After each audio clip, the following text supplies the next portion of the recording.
The heavy wooden doors of the downtown courthouse swung open with a slow creak as 17-year-old Jordan Ellis stepped inside, clutching a thin notebook to his chest.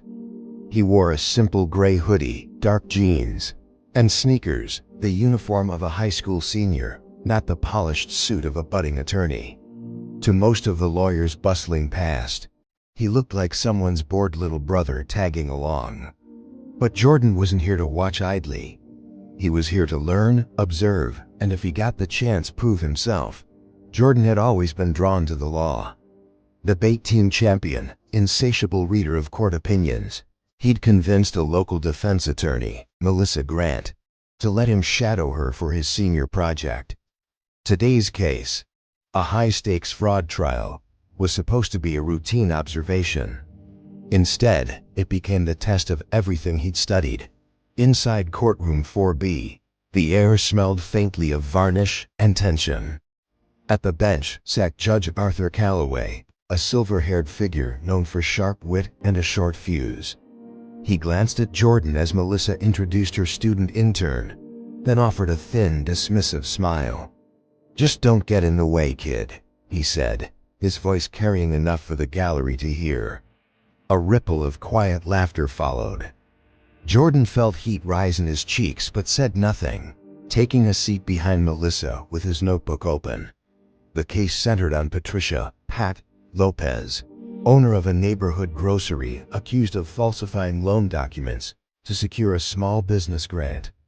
The prosecution painted Pat as a cunning fraudster. But to Jordan, listening carefully, pen scratching across paper, something in their story didn't add up.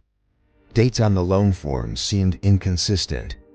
Witness statements contradicted each other in subtle but important ways. During the break, Jordan leaned toward Melissa. "The application number the prosecutor mentioned doesn't match the bank's filing date," he whispered. "If the document was submitted late, it can't be the one tied to the alleged fraud." Melissa raised an eyebrow, impressed by his attention to detail but cautious. "Good eye, Jordan. I'll double check." Judge Calloway, passing by the defense table, caught the exchange and smirked. "You offering legal advice now, Junior? Leave the lawyering to the adults."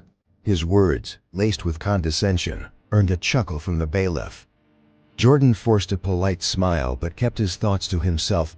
As testimony continued, the prosecution's key witness, a bank manager, described seeing Pat forge signatures. Jordan listened intently, flipping through the evidence packet Melissa had let him review. Something gnawed at him.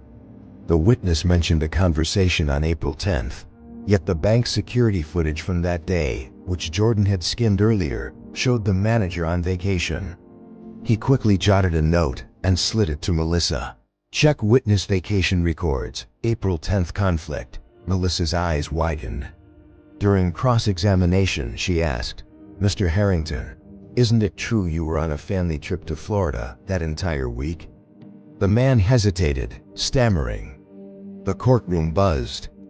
Judge Calloway shot a sharp look at Jordan, who kept his gaze on his notebook. The cracks widened. The next morning, Jordan arrived early, combing through case law on his laptop. He found a precedent, State v. Markham, where a similar chain of custody issue led to dismissal. He drafted a concise note for Melissa. When she used the argument to challenge the admissibility of key financial records, the prosecution faltered. Judge Calloway frowned but grudgingly allowed it. By now, whispers of the teen intern were spreading through the gallery. Reporters leaned forward, intrigued by the young observer who seemed to feed the defense winning strategies. The turning point came on the fourth day. The prosecution introduced a final piece of evidence, a supposedly time-stamped email proving Pat's intent to defraud. Jordan immediately noticed the header formatting was outdated, one the email provider hadn't used in years. He scribbled a message, "Metadata inconsistent with claimed date, ask for server logs." Melissa followed his lead. "Your Honor, we request verification of the email's metadata." The courtroom held its breath as a tech expert confirmed the email was a fabricated copy. Gasps erupted. The prosecutor's case unraveled like a loose thread. Judge Calloway called for an extended recess. His earlier arrogance gave way to visible discomfort. When the trial resumed, Melissa delivered a concise, devastating closing argument built on the discrepancies Jordan had spotted. The jury deliberated barely an hour. "Not guilty on all counts," the foreperson announced. Patricia Lopez wept with relief, hugging Melissa and whispering a tearful thank you to Jordan. Judge Calloway cleared his throat. The courtroom quieted. "Before we adjourn," he said slowly, "this court must acknowledge the remarkable observations provided by Mr. Ellis, our so-called intern. It appears wisdom is not limited by age." His tone softened into reluctant respect. "Mr. Ellis, you have a keen legal mind. I expect we'll see you back here in a different capacity soon." Applause filled the room, rare for a courtroom. Jordan felt his face flush, not from embarrassment but from pride. The judge who had mocked him now recognized his brilliance. Outside the courthouse, reporters swarmed. "Teen legal prodigy saves innocent woman," one headline later read. Social media lit up with praise, inspiring other young people to speak up when they notice injustice, no matter their age or title. That evening, back at his desk, Jordan opened his notebook filled with hurried notes and case citations. He wasn't a lawyer yet, but he had proven that insight and courage can break through arrogance and bias. The courthouse lights dimmed behind him, but a new path blazed ahead when he was ready to follow.